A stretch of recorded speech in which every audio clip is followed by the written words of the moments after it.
not sure why. Hi, there's a lot of familiar faces. I'm not sure why Mingo invited me to speak, especially after I blasted him in the blog. But I think one of the reasons why Mingo and I get along and he asked me to speak and so many fellow entrepreneurs here is because I've probably done this and failed more than anybody else.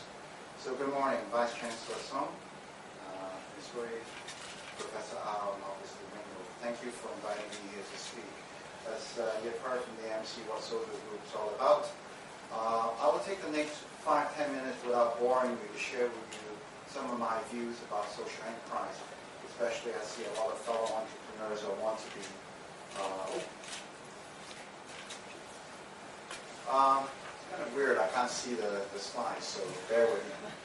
I think standing here and talking about a social enterprise challenge event is kind of interesting, because in my view, or in my company's view, I don't see that such competition would exist in about 10 years' time.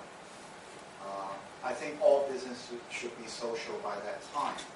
But one of the biggest challenge I see being social enterprise, especially in Hong Kong, is the definition of social enterprise.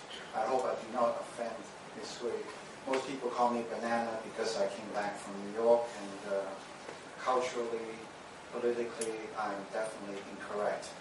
But a lot of people are labeling two different types of social enterprise together.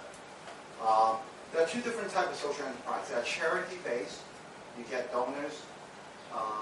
You get, what did I say then? Charity-based or effectively an NGO. The way the government currently defines social enterprise is effectively an NGO.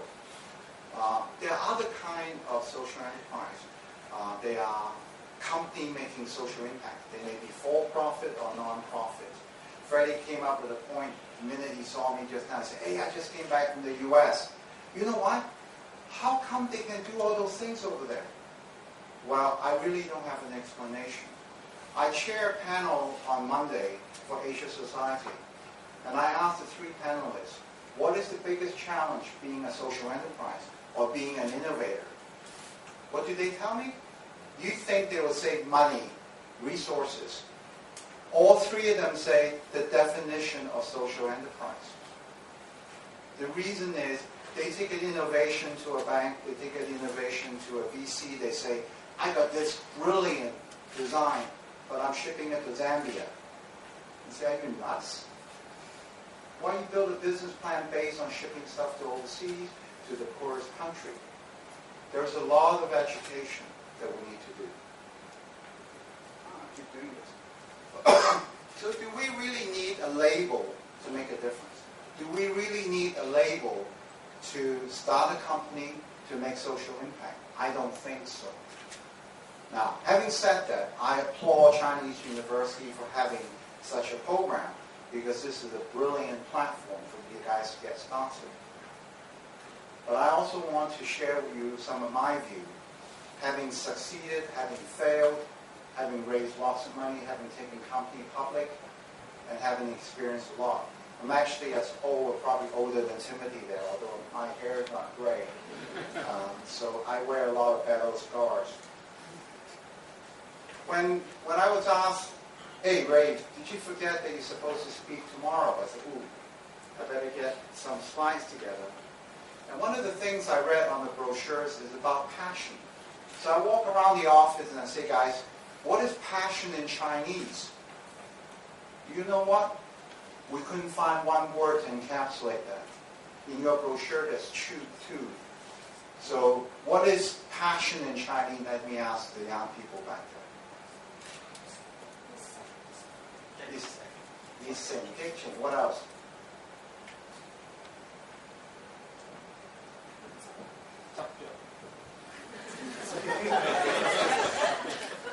It's a lot of things. The reason why Silicon Valley succeeds is so much more passion. They understand the word passion, and the environment give them that. It supports them that. Many years ago, I chaired a commission for Dr. Mahathir, the Prime Minister of Malaysia, when they started Multimedia Super Corridor. I took a company public there, so I was asked to help start Silicon Valley in Malaysia. One of the things I told him is, Dr. Mahathir, there's no way on earth we can start such a thing, because the culture just does not support it. It's not having the biggest broadband pipe. It's not having the beautiful offices. Singapore's trying that. Okay? Cyberport tried that. It takes a lot more. So let me explain to you some of the passion.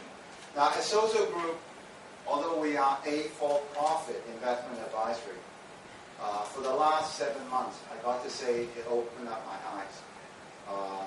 We have the fortunate opportunity to meet a lot of fellow entrepreneurs and a lot of great social enterprise or social entrepreneurs that made a big major difference. So let me share with you some of that, and I see some of you in the audience, and I will point them out too.